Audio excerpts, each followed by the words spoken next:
अच्छा, गाड़ी बस ओके ओके ओके, वो तो तरदीद भी करवाई गई थी, लेकिन हम कहीं ना कहीं तो पहुंच गए थे ना। हाँ ठीक है, चले द पीपल हु मैटर, जब बात ये हो रही है तो आर्मी चीफ ने इस जो इजलास में, नेशनल सिक्योरिटी कमेटी के इजलास में एक बड़ी अहम स्टेटमेंट दी कि अब हमें हार्ड स्टेट बनना होगा, सॉफ्ट स्टेट बनने से गुजारा नहीं। मेरा इस मामले में सवाल ये है आपसे कि पाकिस्तान कब था सॉफ्ट स्टेट? नहीं, एक्चुअली कुछ कंफ्यूजन हो रही है between a hard country and a hard state. हाँ, एक बरतानी जर्नलिस्ट है, उन्होंने एक बड़ी ज़बरदस्त किताब लिखी थी 10 साल पहले, it's called Pakistan a hard country. अच्छा, हार्ड कंट्री से मुराद सख्त किस्म के हालात है इस मुल्क के अंदर, हर जगह पे सख्ती है, तंगी है और तंग नजरिया है, हर किस्म की हार्डनेस है, रिजिडिटी है, स्टबर्ननेस है, स्टेटस को है, कॉन्फ्लिक्ट है। Hard country to govern, hard country to live in, hard country for everything. Chief साहब ने जो फ़र्क किया है कि we are a soft country but we want to be a hard country. Actually we are a hard country. Anatol Lieven उनका नाम था, ब्रिटिश जर्नलिस्ट का। He is right, we are a hard country. What I think the chief is talking about is a hard state versus a soft state. जी, Hard states are states जो कि democratic norms से हट के operate करती। अच्छा, soft states उनको कहा जाता है जहाँ बड़े individual rights and individual freedoms होते हैं, जहाँ बहुत सी चेक्स एंड बैलेंसेस होते हैं, जहाँ बहुत सी ऑटोनॉमी होती है डिफरेंट इंस्टीट्यूशंस की, ठीक, एंड बहुत सी हारमनी होती है, पीपल वर्क इन हारमनी। उनका ये कहना है कि जिस किस्म के प्रॉब्लम्स हमें पेश आ रहे हैं, we need to be hard, we can't afford to be soft. ये इसका इशारा वही है, गैप्स इन गवर्नेंस। हमें ये कानून चाहिए, ठीक, हमें ये फॉर्मुलेशन चाहिए, हमें ये सपोर्ट चाहिए एंड सो ऑन। हमें ये तो basically he is talking about action, जो कि हमें फ्रीडम मिलना चाहिए of action. Like example, the best example is the Indian state in Kashmir. अब वो कहते हैं कि हमारा भी सिचुएशन केपी में terrorism and Balochistan terrorism, we need the same sort of blanket rights. अब वो ब्लैंकेट राइट्स जो है in a democratic setup it's not easy, मगर अगर आपकी 70% की मेजॉरिटी हो एज इन इंडिया बीजेपी, तो आप कानून ही चेंज कर देते हैं। यहाँ तो आप कानून चेंज ही नहीं कर सकते। यहाँ वो पीटीआई बैठी है, किसी किस्म का मेजर कानून नहीं चेंज होने देती, और फिर जुडिशरी बैठी है जो कि जिसकी हमदर्दियाँ पीटीआई के साथ थी, जिसने आपको मेजर कानून ही नहीं चेंज करने दिए। यही हुआ है ना, वो जो मिलिट्री कोर्ट्स ये वो वारा वारा, judiciary was an obstacle and PTI is an obstacle, they won't agree to anything. So even if this government wants to give certain rights to make the state a hard state, तो वो तो मिल नहीं रही है उनको। तो ये complaint है कि we want more powers to deal with the problems of terrorism. वो पावर्स आप हमें नहीं दे रहे, आप हमारी तनकीद करते हैं। हर अखबार, लिबरल अखबार जो है, जो बंदा उठता है वो कहता है डिसअपेयर्ड डिसअपेयर्ड डिसअपेयर्ड।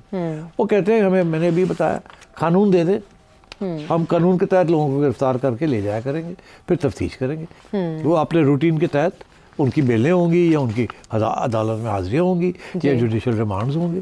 वो तो कहते हैं ना कि 3 महीने के लिए कम से कम हम ले जाएं, जिसको कोई जुडिशल रिमांड नहीं, कोई कुछ नहीं, कोई कुछ नहीं। यही कानून इंडिया में है इन देयर सिक्योरिटी एरियाज। अब दे वांट एंड दे से India is a hard state, BJP is a hard state. जो इंडिया जो कुछ कर रहा है, फॉर एग्जाम्पल इंडिया ने they carry out, their intelligence agencies carry out assassinations of political opponents outside and inside India. हमारे यहाँ तो ऐसे नहीं है। So you know, इस किस्म के बहुत से एग्जांपल्स दे सकते हैं कि वो कह रहे हैं कि आप हमें कह रहे हैं टेररिज्म को लड़ें, and you tied our hands behind our backs. Right. कैसे हमारे हाथ खोले, हमें लड़ने दें।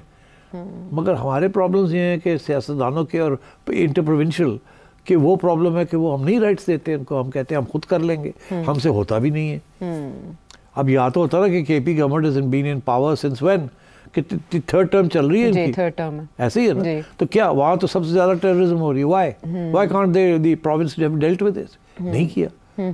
अब वो तू मैं चलती है कि आपने नहीं करने दिया, ब्लेम गेम चलती है, आपने ये किया। बट बेसिकली पॉलिसीज़ के ऊपर भी फ़र्क पड़ा। उस वक्त जो पीटीआई की पॉलिसी थी was a state policy also, कि इनको प्यार मोहब्बत से डील किया जाए, पैसे वैसे दिए जाएँ, रखा जाए, प्लेकेट किया जाए। मगर वो नहीं चली। अब ये कहते हैं वो नहीं चली, now we have to be tough, मगर पीटीआई गवर्नमेंट नहीं टफ होने दे रही इनको। तो कहते हम खुद करेंगे, वो कहते तुसी तो और मरवा दोगे।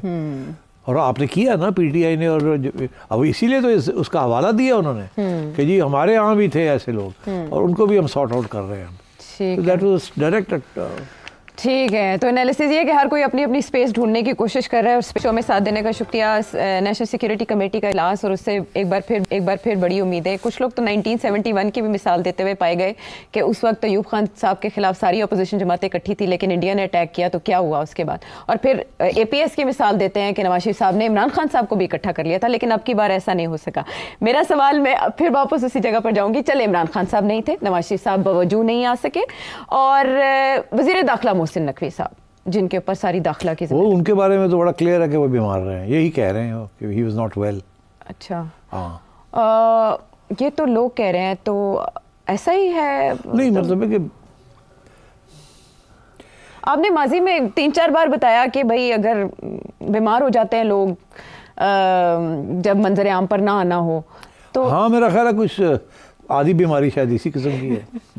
तो क्या निकलेगा? मैंने ये भी सुना है कि वो दुबई में भी जाके जी, दुबई में ये इतलात है, गए आए हैं। ये one liner national security committee के बाद हर अखबार में छापा गया कि वो दुबई में मौजूद है लालत की वजह से। हाँ। ये ब्लॉगर्स ने भी बताया, हाँ। कहलवाया गया तो है। अब ठीक है, अगर वो बीमार थे तो दुबई चले गए, दुबई से आ गए हैं, फिर अभी भी घर में बैठे हुए हैं, ठीक है। बट आई थिंक जैसे ये लोग कह रहे हैं कि जी 3-4 बड़े ऐसे वक्त था जब के इनको होना चाहिए था, नज़र आना चाहिए था। तो मेरा ख्याल है शायद फिर इंटीरियर मिनिस्ट्री छोड़ रहे हैं वो, यही हो सकता है। मेरा ख्याल है कि वो इंतज़ार में होंगे कि अगर इंटीरियर छोड़नी है तो अब क्या जाने का फ़ायदा। अब उन्होंने खटक साहब को तो ले ही आए हैं, और तलाल चौधरी साहब को। तलाल चौधरी साहब तो खैर इनके अंडर थे जी। तो Khattak is technically close to the others. तो अब ये है कि ये हो सकता है कि खबरें आ जाए आगे आपको कि नकवी साहब इंटीरियर छोड़ रहे हैं, कुछ उनकी सेहत का मसला है और शायद कुछ और मिनिस्ट्री में मिल रही है उनको। It is possible. हाँ, वो यूँ ना लगे कि दबाव की वजह से, यूँ ना लगे कि people are not happy, because frankly happy और नॉट हैप्पी का तो इशू ही नहीं है। इंटीरियर तो चलाते ही वो लोग हैं। जी जी, ठीक है ना। वहाँ से अखा शुखा मारे कर कौन चलाता है ओ उन तो एंजी करांगे और से की करिए आप ऐसे करके।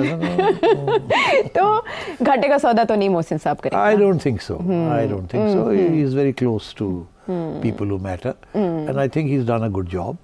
अभी भी अगर आप मेरे से थोड़ी बहुत और मुझे खरीदेंगे तो मैं शायद आपको बता भी दूं कि वो क्या करने गए थे वहाँ दुबई। अच्छा, मगर मेरा ख्याल है वो कल के लिए रखते हैं। नहीं थोड़ी सस्पेंस। नहीं, कल मौजू क्या पता मिले ना मिले और फिर बात मैं आज नहीं बताऊंगा आपको। चले हल्का सा इशारा दे। वहाँ बड़े बड़े लोग हैं जिनको मिलना जरूरी होता है। बस अब बस करो,